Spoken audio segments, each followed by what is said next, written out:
4, 3, 2, and 1. This is SHB Unfiltered, the podcast, streaming live from London via Facebook. We are the only podcast featuring people who started streaming and filming and recording every single day during lockdown. Episode number, what, Chris? 28. Episode 28, number 28.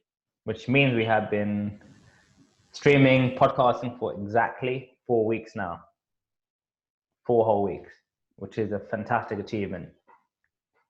Fantastic. I just feel very, very proud about it. I feel very smug about it as well. Smug? Yeah, I ain't gonna lie. I feel smug as hell, man. I feel smug. Those doubters out there, those people who are doubting us, they're criticizing us, they're taking our stuff down, they're censoring us, but I feel smug because we are here. We're on episode 28, entering week number 5 tomorrow. I'm so excited, dude. So excited. Anyway. I like a little cheesy smile there. We're like, I feel about it. It's literally genuine happiness. I was going to say, so I had to do this questionnaire, this random training course, online 10-minute thing. And it's talking about flow states. So like when you are at flow, which means when you are completely engaged with a certain task. And they gauge your engagement by how much you are focusing and kind of putting attention into that task and where your thoughts are going. And they ask you to kind of like make a list of different things that you've done over the past few months or year where you felt fully engaged in that activity. I put things like training, such as BJJ or Thai boxing. I just went down, and one of the things was actually this podcast. I was like, yes, come on. And it's pretty cool because every day you feel fully engaged with this one activity during this precious time we have, around 6:30, 6:40 to 7:30, 7:40. This is our time to actually connect and find flow within ourselves. I thought I'd share that to kick things off. It sounds kind of cool, a bit cheesy, but cool. How's the day, Chris? Talk to me. Today was a good day, actually.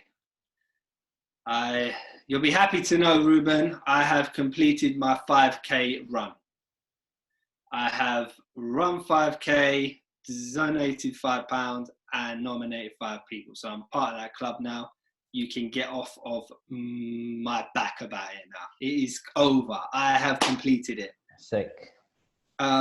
Then after that, I came back, and the other day I power washed my front garden, the front patio, the pavement, whatever you want to call it, the driveway.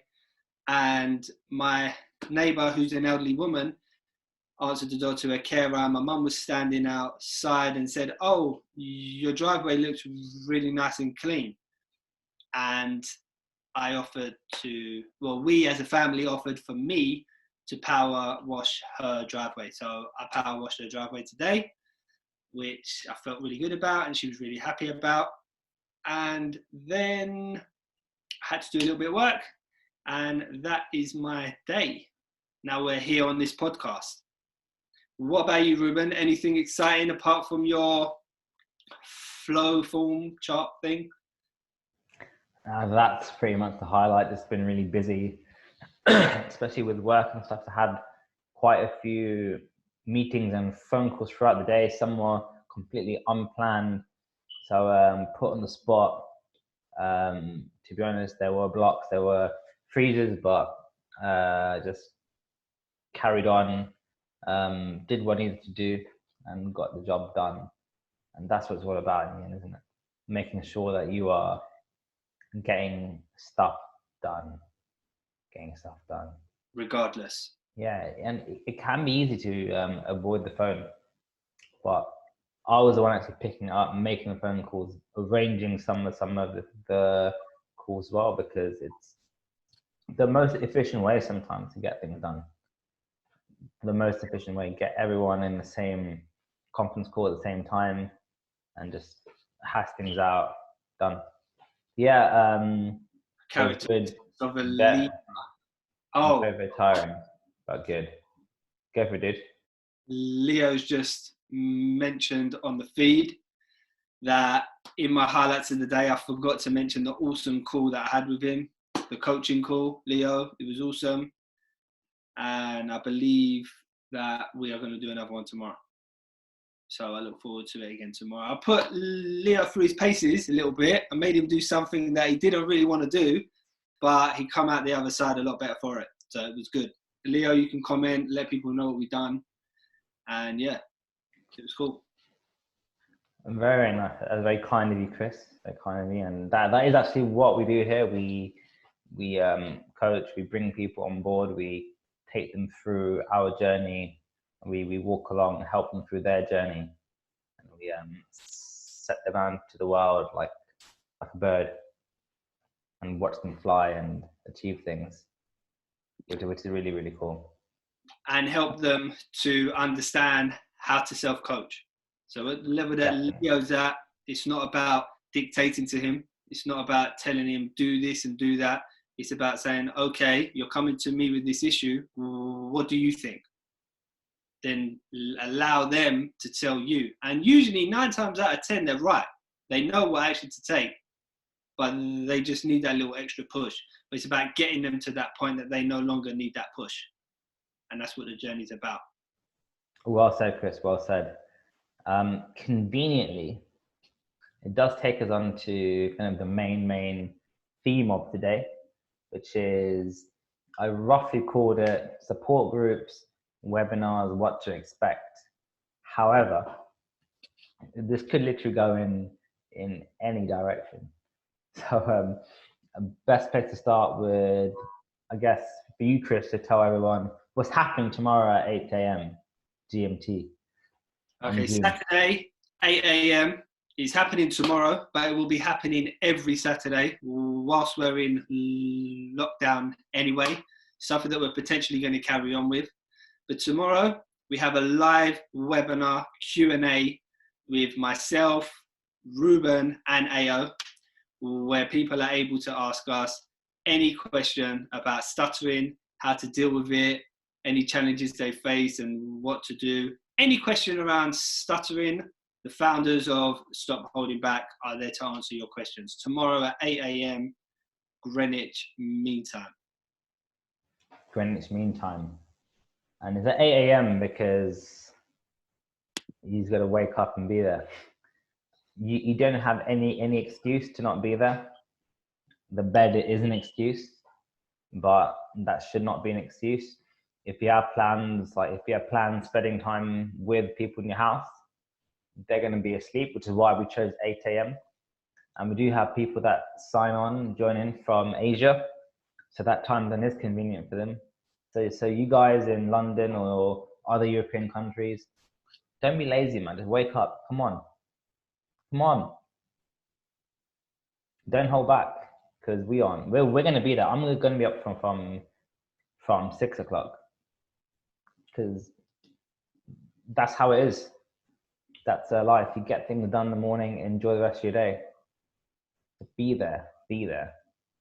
And what can people expect, Chris, based on how the last one went? Well, I was just going to say, and also getting involved in a Q&A with us might be something that you find a challenge. And to get it over with at 8 a.m., 9 a.m., that really sets you off sets you up really well for the rest of the day. So what can you expect? Well, there's going to be all different types of questions that you may even not realize that you need answering. And that's what's interesting to see, the different variations of questions that we get from everyone. You can expect us to be honest. We are not yes men. We are not going to be telling you what we think you want to hear. We are going to be telling you from our experience and what we believe to work from what we've experienced. We're not going to be sugarcoating nothing. We're going to be telling you the truth in our honest opinion on how to deal with different situations that anyone will bring up, or any issues that anyone will bring up. Anything I've missed with it? Anything else that they should No, expect? I think that's pretty much it. It isn't like anything super formal. We aren't going to like force you to introduce yourself and that kind of stuff. If you want to, you can, but we're going to greet everyone. Just open up to question and answers straight away. You can ask questions to whoever you want. If it's us that you've seen on the podcast over the last 4 weeks, you can. We will be honest and straight up, because that's what we are. We are unfiltered. We don't sugarcoat things, and I think that was what people found last time. So as the meeting went on, or the webinar went on, the questions got even more interesting. People started to open up a bit more and really went into different areas of stuttering that I don't think they would have had that opportunity to discuss with anyone else, be it coaches on their own program or people on their own program, because it is what it is, right? You don't really talk about that kind of stuff openly in those forums. Yeah, and also it's about analysing what is working on your speech related and what is life related, rather than always focusing on are you using tools and techniques, because that's not always what the person needs at that time. And that's the key thing that people need to understand. Managing expectations, desensitization, these different things are key to being able to make progress. And if you don't understand them, then you're going to find it very difficult to make progress in key situations that matter to you. And that's how your belief system changes, by getting your small wins in situations that mean something to you, not in comfort zones, outside of your comfort zones, not in easy situations, in challenging situations. And this is what will be discussed, and these are the topics that we will try and help people figure out. Perfecto. So Chris, this is I guess a good way to segue into this bit. I just want to ask you, like, what would be your ideal support group? So if you were brand new to the Stuttering community, struggling with your speech for all these years, hit the age of 20, 21, thought, you know what, I think it's time to actually meet some people who stutter. I go on the internet, I find a support group. What would you want from that support group to actually help you? Initially, before I enrolled on any type of course or program, I would love to just be able to go somewhere, meet other people that stutter, who I'm confident and comfortable will not judge me, will not judge my approach to stuttering, and will only be offering information on what I can do and where I can go. I think the setting needs to be relaxing. I think we need to find some common ground. I think everyone, or I would want to be able to go there with an open mind. I wouldn't want to be treated in a way if I don't believe in whatever is being pitched at that time. And I would like the opportunity to go away and think about it and come back. Within the support group, I would love for there to be something relaxing, a bit of pool, a bit of table tennis, a bit of, like, for me personally, like basketball shootout, or just something, have a drink. Not alcohol, just have any drink. Just be standing there, talking, getting to know other people that stutter. That would be what I would want initially. Then I would need to learn what options are out there. And I would need honest explanations, and for them to be completely transparent on what is taught on whatever program. I don't feel like the initial support group needs to be technique related or trying to get me onto a course. I think people just need to meet other people that stutter, need to be able to discuss it, need to be able to relate to other people, need to realize you are not on your own. I think that is the main thing from an initial support group. Then as you go on, you need to find what options are out there and talk to people about it. Yeah, that's very detailed, Chris. Very detailed. Like what would you expect from an initial support group? You haven't worked on your speech before, or Yeah. you have, but it was a half-hearted effort. You know deep down you didn't really do enough, or you didn't really put yourself 100% into it. What would you think from an initial support group? You're nervous, you're apprehensive. What would be ideal for you?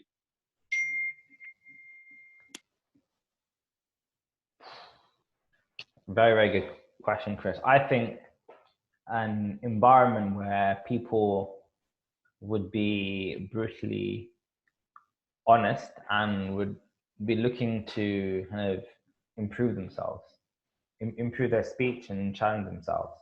And if that means attending different courses and coming back and discussing how they did and sharing their successes and how they improved, etc., and kind of what were also the cons as well, then you can actually learn from each other's experiences and all improve as a group. Just having that kind of clarity, that unbiased opinions of these places, and like, I know it's difficult trying to get opinions that are unbiased because everything has bias attached to it. But some people just take the thing, and you can't really get like straight up feedback. And the majority of the time, the people who feel like really strongly against certain things, they'll keep banging on about it again and again. They won't propose any factual argument there, because the factual people who are trying to put their points across, they get swallowed up by the emotional people who just keep banging on and bash things unnecessarily without taking action themselves. So I would want like pure facts, as in, okay, this works for these types of people, this works for these types of people, this works for these types of people. If you want this, go over here. If you want this in this amount of time, go here. If you want this now, go here. If you don't do anything but just chill out, you go here. And just be completely straight up. Don't try to pretend that you can improve things when you honestly can't. You haven't done anything. Tell me what things you've done in the last 2 years to actually improve people who stutter, and could be their speech or just events or coaching or mentoring or anything like that. What has your organization done, paid or unpaid, in the last 1 year, in the last 2 years? If I had that information, then to be honest, I wouldn't waste my time with half the people there that I've met over the last 3-4 years. Yeah, that's a good way to put it. But do you think that every support group should be leading you to improve by doing something to work on your speech, or do you think a support group can just be used as an escape, perhaps? I think both. You don't have to go there and just be bashed about it consistently, but it is good to go there with the option of, when the time comes, I want to actually take the next step. At the moment, I'm just trying to get comfortable being around other people who stutter, because for as long as I've known, it's just been me. And now I've got to actually reframe that and get used to this being normal, and then go to the next step. You can't be bashed on that stress straight away and expect to go on these things to change and improve, because then you bypass the acceptance bit, which is key, completely key. You bypass the acceptance and you get the wrong intentions. So you want to first feel comfortable being a person who stutters, and now be confident enough to take the next step to be a person working on their speech. Yeah, yeah, for sure. I totally agree. In your experience, I mean, how many support groups, how many different variations of support groups have you attended, and what kind of experiences have you had? I've been to a fair few. So the first support group I went to, I was 18 years old. And that was organized through the NHS. So that was an NHS support group.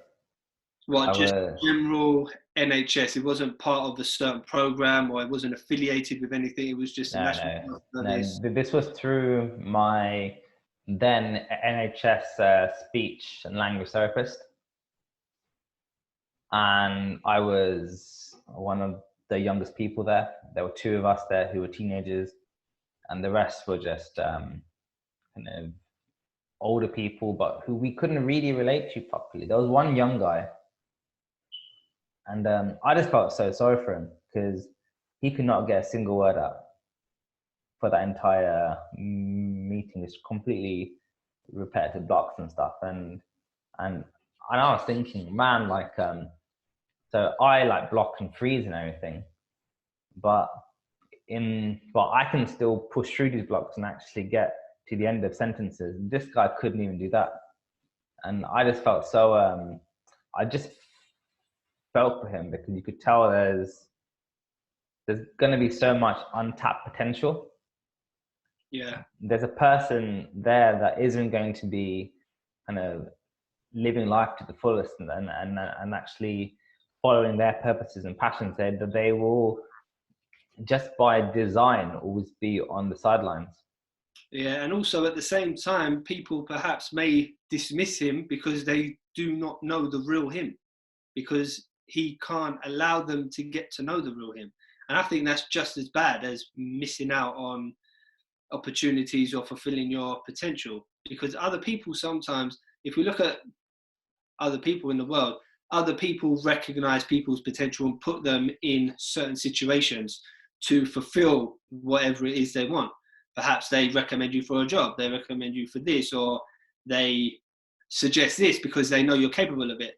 I felt when I was struggling the most that perhaps people might not want to put their name to me because they don't know what I'm capable of, because I've never been able to show them. And I think that's also really disheartening for someone that stutters as well, because you're literally living in your own little bubble and you feel like you're just there in the room and looking out to everybody else. So I think that's another reason why support groups are so important, because it gives that person and that individual an opportunity to be part of a social interaction on their terms. Then it's about, okay, how do I take this into every other situation now? Yeah, but the other problem with that particular support group was it wasn't funded privately or anything. So I think we probably met up 2 or 3 times and then that was it. And you probably know, like, you can go to a support group, but it only really becomes the supportive environment after you get to know everyone properly and you actually you actually form these links with people. Yeah.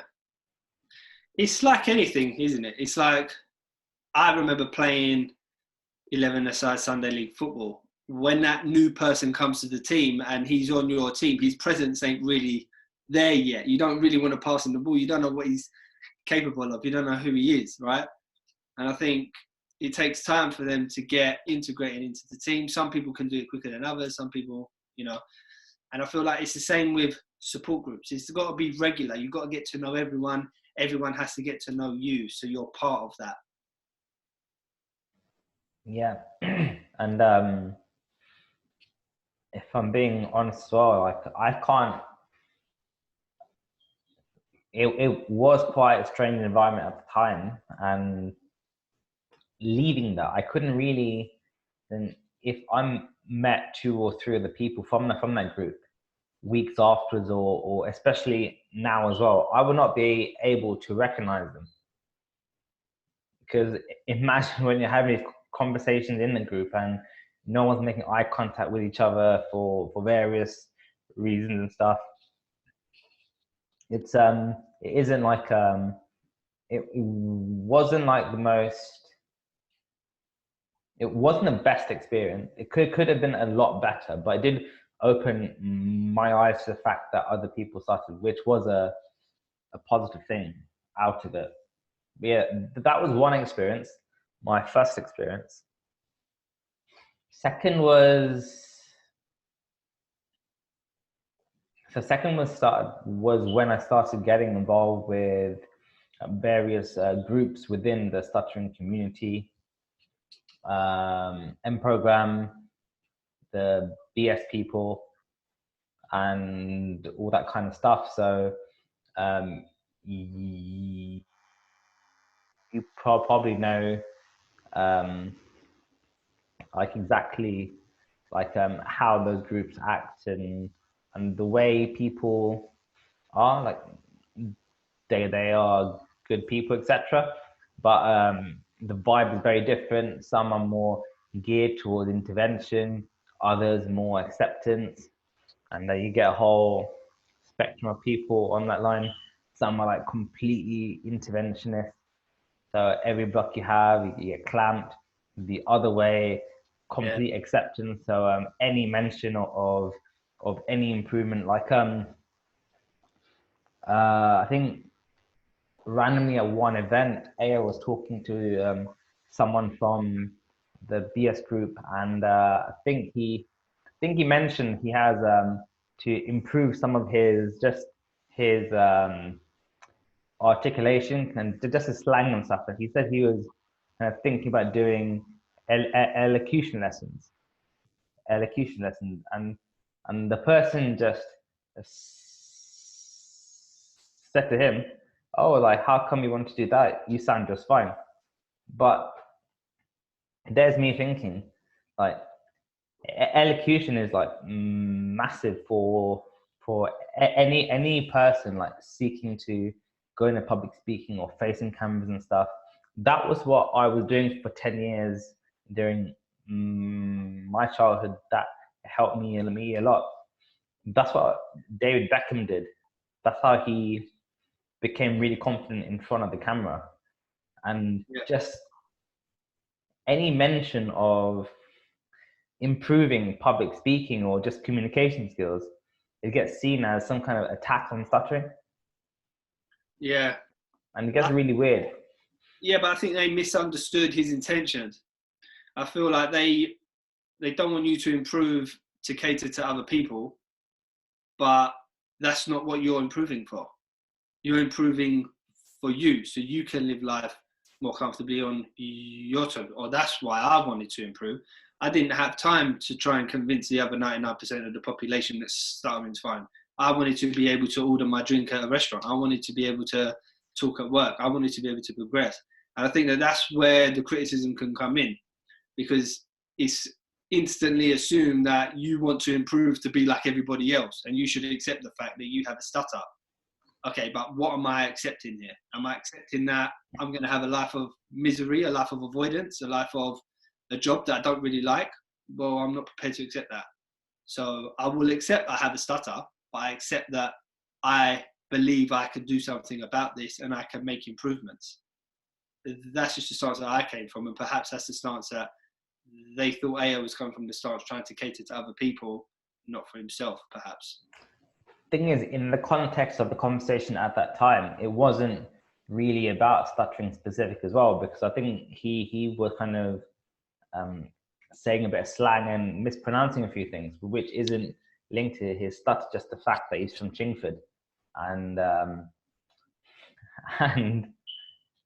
so that's not his fault. And and he just said, "Look, I just need to do some classes just to improve my articulation and stuff." And they just see it as an attack on stuttering. Now, David Beckham did the exact same thing. And if he didn't do it, he wouldn't be the brand that he is now. His ability to do these keynote speeches and present on shows and be so confident in front of the camera. He is wicked. If you saw him right at the beginning of his career, he's a proper chav.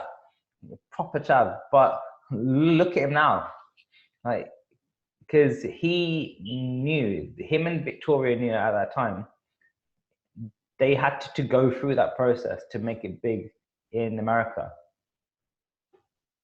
They had to go through that process. And look at him now. He is Hollywood material. And a big part of it is his ability to convey himself. And that came through voice coaching. Yeah, we can actually take a lot from that, because he's a fluent speaker that still wanted to improve the way he spoke and his speech and his articulation, eloquence. And he did have to work really hard at it. I still think he would have been, I still believe that they had the profile to still be as successful as they are, but it definitely helped him a lot. He knew that the level of fame he was reaching, he was going to be in positions where he had to be doing a lot of interviews, a lot of chat shows, a lot of public speaking. Like, I remember watching him speak in the USA when they announced that they were going to launch into Miami. And there was loads of people there in America. You can tell the American fans love him. And the way he spoke there and the way he was pitching to the fans, basically the reason why he's launching this team, I was just so impressed, because I was thinking that from the kid at Man U at 18 years old that was being interviewed, it's like worlds apart. And you have to appreciate the improvement and the hard work that has gone in, because that's not easy. And I think stutterers can learn from that, because even fluent speakers, if they want to improve something, they have to work hard. We have to work hard as well. We just have to accept that. And this guy is a fluent speaker who was a professional footballer for some of the biggest clubs in the world. And he still did not rest on just that. He went out and sought out to improve himself. And look, this has set him up for the rest of his life now. Yeah, because he could have had the attitude, I don't care how I speak. Look what I've achieved on the football pitch. I've won Champions League. I've won FA Cups. I've won Premier League. I've won La Liga. I've won everything. I played at the biggest clubs in the world. I am David Beckham. This is who I am. But he wanted to make that improvement. Which brings me on to the next question. I'm joking. I was actually going to ask you, who is the David Beckham of the stuttering community? Who's the David Beckham?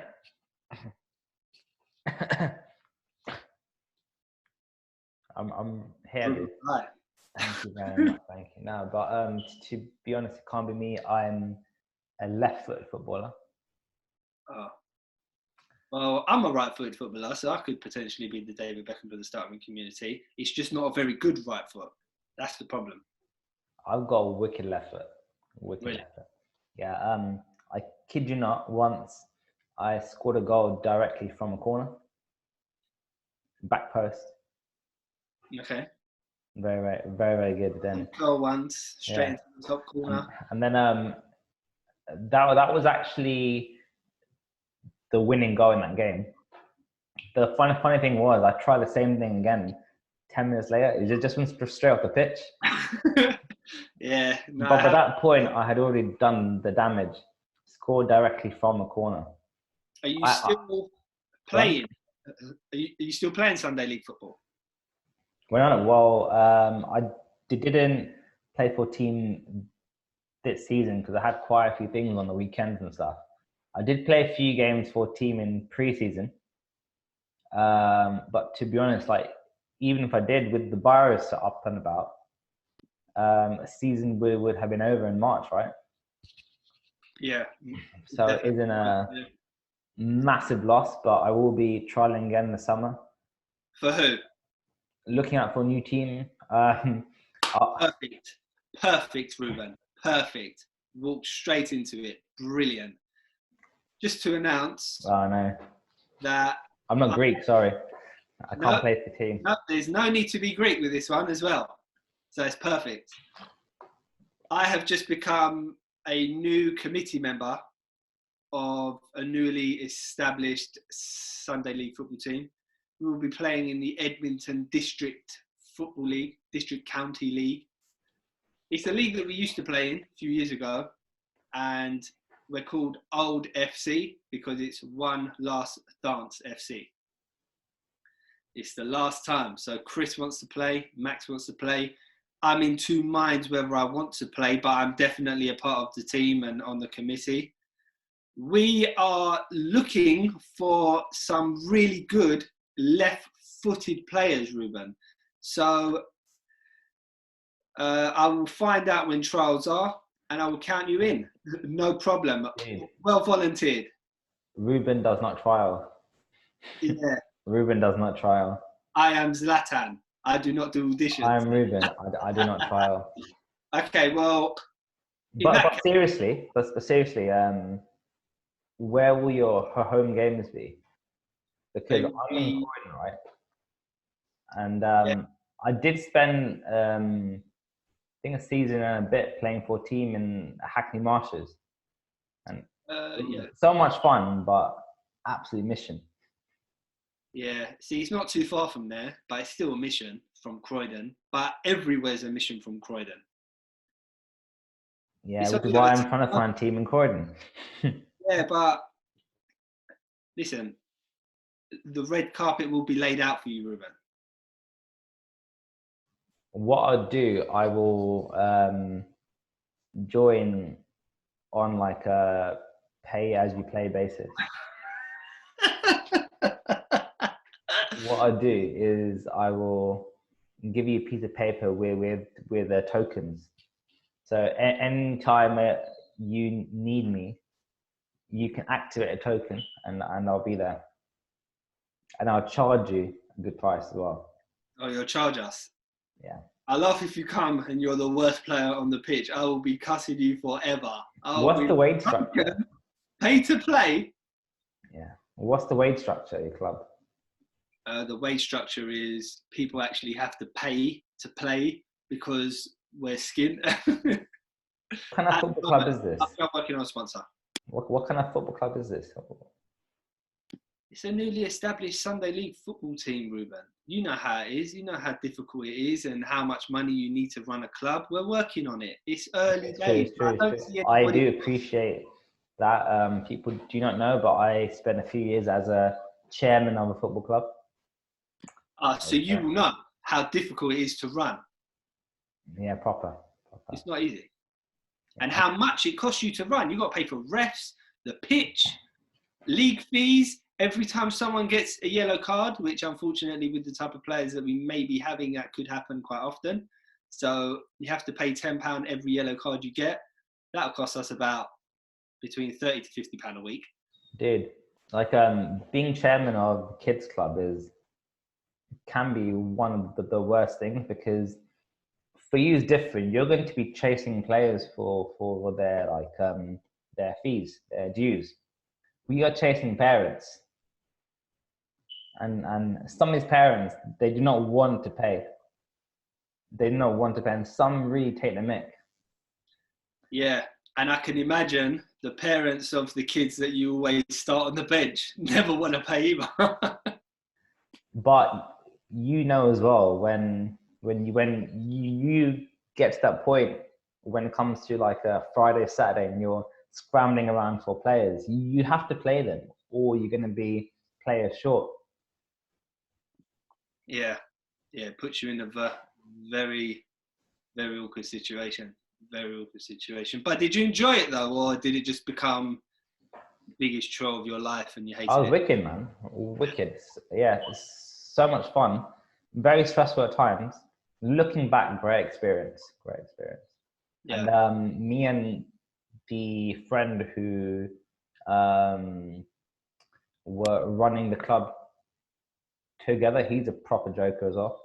So we we had some let's just say some stressful times, some good times, and emotional times as well. Cool. Did you manage to win any silverware during your reign? Yeah, we did actually. We did. We won the Tandridge League eventually. I think it was a Division C or D or something. But because for so long, like with one of our teams, we got into a cycle where they were close to challenging. They didn't win. Then all the good players left.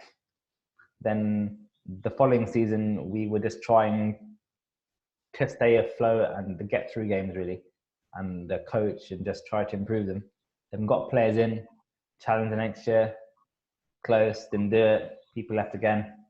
So it's like a constant thing, but we went by the policy that we would be happy if people left for better clubs. So trying to get them into academies, etc. And we did that for a few of them, but we were at times a bit annoyed when people left for teams in our league or their league above when we were trying to push them into academy teams. There's a lot of challenges at that age because it's kids. So what I find, my uncle runs a team, and from talking to him, kids want to play with their friends. So if a certain friend joins another team, they might want to just join that team. Or if you might even have found that a certain kid would join your team, then 3 or 4 of his friends will want to come and join your team. So it can work both ways, but yeah, you want kids to be progressing into academies rather than like moving sideways. That's not really what you want to be. That's not what you want them to be striving for either. You want them to be striving to get into academies. But what I've learned about running a football team is if you haven't got your sponsorships in place at the beginning of the season to last you the whole season, you are playing a very dangerous game. And midway through the season, if you start to run out of money and you start trying to scramble for funds, every week just becomes a challenge. You're in trouble. You are in trouble. Yeah. Like for ours, all the players pick up on it. All the players can see that the committee's struggling, the board's struggling, the chairman's struggling, and then the manager begins to struggle. Players stop turning up. You lose the player camaraderie. You lose the dressing room, you lose everything, and then you just start scrambling for players. Before you know it, you're showing up to a game with 10 men, and then everything just falls apart. That's why money in Sunday League, people don't realise how important it is. People just think, oh, we'll start a Sunday League team and enter this league. Before they know it, it costs them $5,000 a year to run the team, and they're like, wow, this wasn't going to be as easy as I thought it was going to be. It's so true, man. So true. And I would not envy anyone in that responsibility because just like basic things like kits. Do you know how many times if you keep all the kits go missing, kits vanish. You could finish the season and half the kit's gone. Then you got to buy more kit because some people just take it and keep it. Especially in Sunday League as well, if you have ringers, the amount of times in that group I have, so where we are struggling for players, on the Friday, we've got 7 players, people are trying to contact their friends and trying to get them to come down. I turn up Sunday, there's 5 subs, and I've never seen these people before. And I tell you what, you don't see them again, they're gone. But they take the kits as well. Yeah, and then you're never going to get it back. And then when you want another sponsor next year, they will be on the front of the kits. You've got to buy a whole new set of kits. It's just a nightmare. It's just a nightmare. Chris. Yeah. We actually got a stuttering related question. Yeah. It'll take us back on track to the actual topic, I think. Yeah, we got sidetracked massively there. The sidetrack. Yeah. Gone. Apologies, Samika. So what we got here, support groups are awesome. You can open up and be your true self. Yep, that is true. And what are your thoughts on a company creating a brand supporting the stuttering community. For example, a clothing brand, shoe brand, jewelry brand. Let's say if Nike were to create a campaign for stutterers, how impactful would that be for the community? Wow. Wow, that'd be That's quite mad. that's quite a good question, because the only way you can actually create massive awareness is to put stuttering in front of a big audience. And to do that, you need to find out as in who has that audience already and leverage off them. That would actually be incredible. I don't see how exactly they will do it, because there has to be some kind of benefit for them as well. So would they have to identify famous people who stutter and then get them to actually put their stuff on? But if it's Nike, for example, it's all kind of sports related. So would that, I don't know, there's quite a few things in there that's tricky, right? Because they would also have to fit the requirements of Nike, which is a sports brand, and also be a champion of stuttering, which isn't common. Because even like you said, Tiger Woods does stutter, but is that kind of, does he do any talks about it, or is he active with it? Yeah. So if they're active, then it's not going to actually resonate that much with people. It just becomes an afterthought, something that they had before but they left behind. Yeah.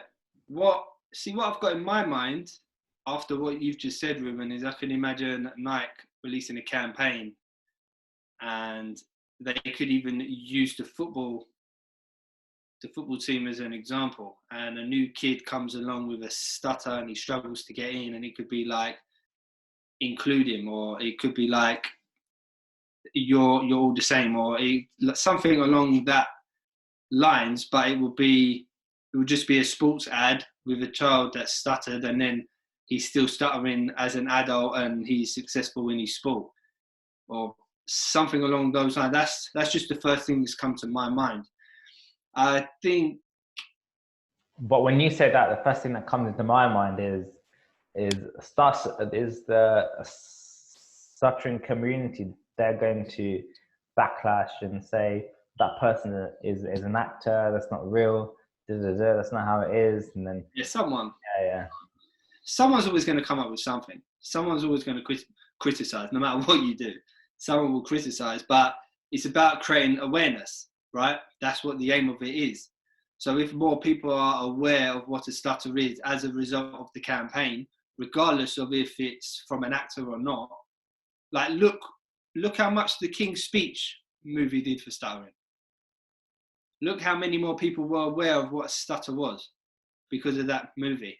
And if Nike bring out an advert and it's seen by millions throughout the world, then it's only going to increase awareness. So that can only be a success in my eyes. Definitely agree. I was on mute for 1 second there until I got a big sign on my screen. But it can be done wrong. And that's the problem. It can be done wrong. And Nike are going to have to be willing to take on that risk. And I don't think that they will, because it's completely different when you're doing stuff for, say, Paralympians and everything, who are already athletes going to compete in an event. But for someone who stutters, maybe they get James Rodriguez out and have him as a kid struggling with speech, then he's scoring goals in the World Cup and still struggling with speech. But I know that could work. But I can't think of any other example where it would actually have the effect that you kind of see, because without incorporating an actor. but people resonate towards true stories. You are only going to actually feel it if it's a true story, as opposed to an actor on the screen, or two actors, a kid actor and grown-up actor. Yeah, so you would have to use a real athlete who is current, not someone that's in the limelight now, that would potentially be a ambassador of Nike anyway, like a James Rodriguez, or like a, well, I don't know if you're going to know him, but there's an NBA player called Michael Kidd-Gilchrist who also has a stutter. I think you mentioned him before, and it may have slipped my mind after, but. No, I think I mentioned Ron Harper to you. Ron Harper. Yeah. Ron Harper's retired, but Ron Harper is on a different level. 5-time NBA champion, smashed it. Played with Jordan and Kobe, but we'll move on. I think if we use someone like him in his prime, then it really would have created the awareness that, in the right way as you're describing, yeah, to just use an actor, it's like, okay, and then it leaves their mind because it doesn't really resonate. But when you love a sport like football, and I think it was in the World Cup when James Rodriguez scored that amazing goal where he chested it down and booted it in from outside the area. Yeah, that was a banger. I think they played Chile, or was it Chile or Paraguay? Yeah. That was a banger. Yeah. It was someone. Second volley. Yeah, so if you've got that on the screen, and then James Rodriguez speaking, and he's stuttering openly, and he's blocking, and he's explained about stuttering, then people will listen. Like, how many people in Colombia idolize him because of that goal, or how many people around the world or in Europe idolize him because of what he did at Real Madrid and Bayern Munich, you know? So I think that would work. But yeah, just launching a brand, stuttering specific, I think it'll be difficult to turn it into a profit. I wouldn't say it's impossible, but I think if you're looking at it from a business point of view, I don't think it would be the most amazing thing to do. But I think from an awareness point of view, getting great, yeah, Stutter, massive. But I do agree that because of the size of the niche, it's really hard to target people who stutter, because by the nature of it, it's A, unseen, and B, people try to hide it. So why would they endorse apparel that kind of hints that they have it? Yeah. If we look at the amount of users on Facebook there are, for example, I don't know what the figure is, but if 1% of the population stutter, then there should be a lot more people in these stuttering groups. And there's nowhere near 1% of users on Facebook that are part of any stuttering community. So how are you gonna pick them out to advertise to them? How are you gonna find them? They're not screaming from the rooftops about it.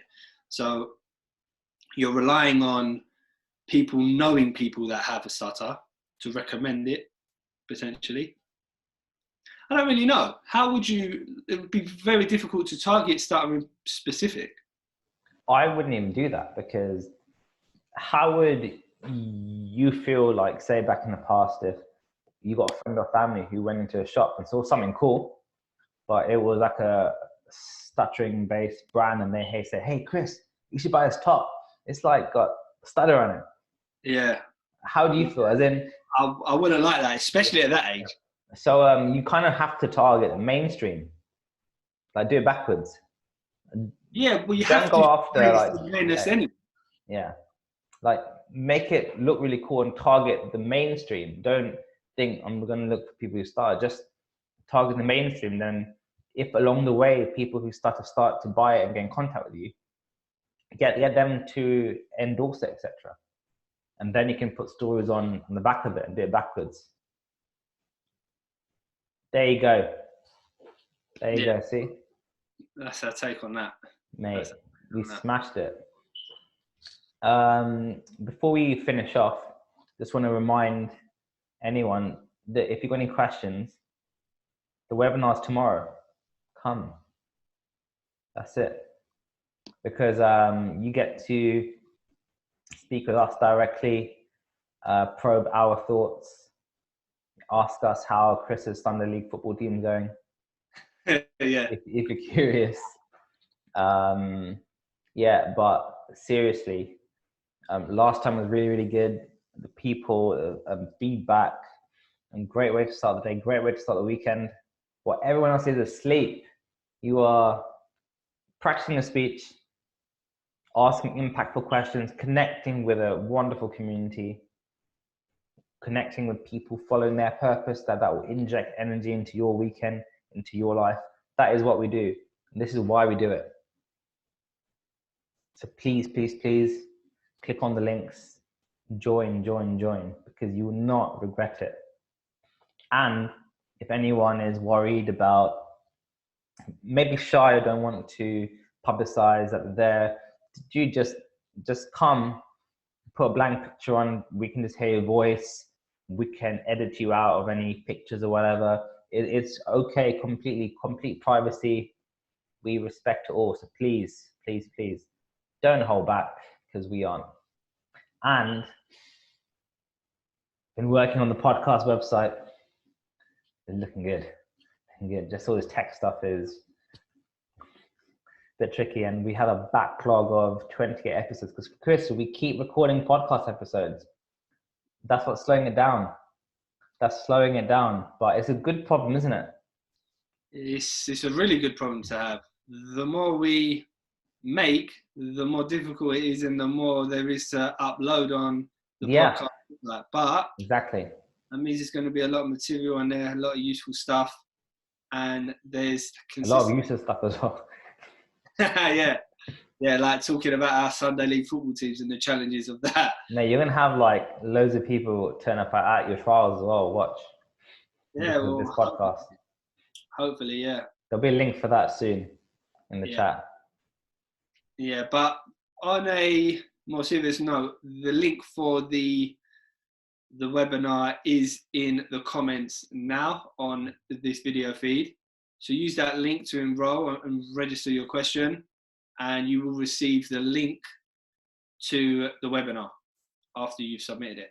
So yeah, we look forward to seeing you there. We look forward to answering your questions and getting your weekend started off the best way possible.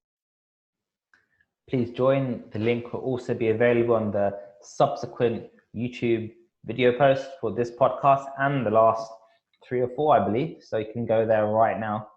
Be there. I know 8 is early, but I'm going to make you feel bad. I'm going to be up at 6. I'm going to do another 3.5K run before to really get my weekend off to a bang. So you got no excuse. And don't tell me you got plans that weekend as well, because you're all like locked down, staying at home. So don't even try it. And also, I don't want to hear the excuse, oh, but I woke up late, I haven't had time to get ready, blah, blah, blah, blah. No, you can come on. You don't have to put your video on, just your audio, and ask a question. You don't even need trousers or socks or shoes. That's how simple it is. Just camera, upper body, shoulders and head. That's it. Simples. No excuse. Chris, any last words before we put this one in the books? No, not really, man. Just a really good podcast again. And look forward to tomorrow morning, 8 a.m. I will see you there. Thank you very much. That's all from CJ and Ruben, which is me. Thank you very much for listening, joining, and thank you for listening to the post-podcast recordings. We appreciate the love, the comments, and the feedback and all the DMs that we get afterwards. Thank you very much. Chris, over to you to close the show. Thank you, everyone. Remember, stop holding back.